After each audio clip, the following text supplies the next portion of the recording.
दौंड तहसील कार्यालय येथे जातीच्या एका दाखल्यासाठी महा ई सेवा केंद्र सेतू ही महाराष्ट्र शासनाची योजना सर्वसामान्य ग्रामस्थांसाठी, नागरिकांसाठी खूप छान उद्दिष्ट जरी महाराष्ट्र शासनाचे असेल तरीही या कार्यालयामध्ये मात्र सेतू चालक यांच्याकडून एका जातीच्या दाखल्यासाठी 500 रुपये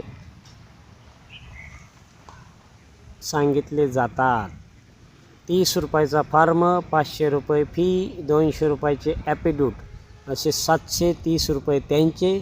बाहेर खाजगी एजंट यांच्याकडून मात्र 2000 ते 2500 रुपयाची मागणी ही सर्वसामान्यांना करण्यात येते. या ठिकाणी येणारे नागरिक मात्र नको हेलपाटे या दृष्टीने विचार करतात आणि पैसे देऊन मोकळे होतात. हा प्रकार दौंड तहसील कार्यालय नवीन प्रशासकीय इमारत येथे आज निदर्शनास आला. एका दाखल्यासाठी 730 रुपये, 3 दाखल्यासाठी पहा. हा खर्च या तहसील कार्यालयाच्या सेतू या योजनेच्या माध्यमातून येत आहे.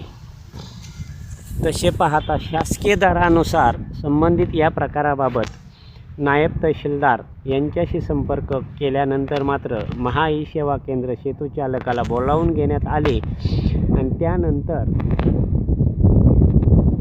त्यानंतर मात्र संबंधित नायब तहसीलदार मॅडम यांनी त्या सेतू चालकास शासकीय दराप्रमाणे 3 जातीच्या दाखल्यांची फी घेण्याचे आदेश दिले. त्यानंतर मात्र त्या फीचा आकडा हा किती सुंदर आला आहे पहा, की तो आकडा हा आपण पाहूया.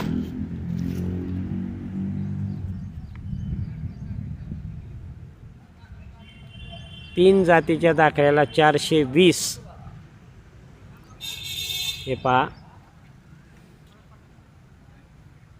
म्हणजे ह्या तहसील कार्यालयातील सेतू केंद्र चालकाची ही 420 हा शुभ आकडा आलेला आहे. आकडा बी पहा योगायोगाने काय आलेला आहे. 3 दाखले यांच्यासाठी संपूर्ण खर्च 420 आलेला आहे. परंतु हा शासकीय फी ही असू शकत नाही, याबद्दलही शंका आहे. नवीन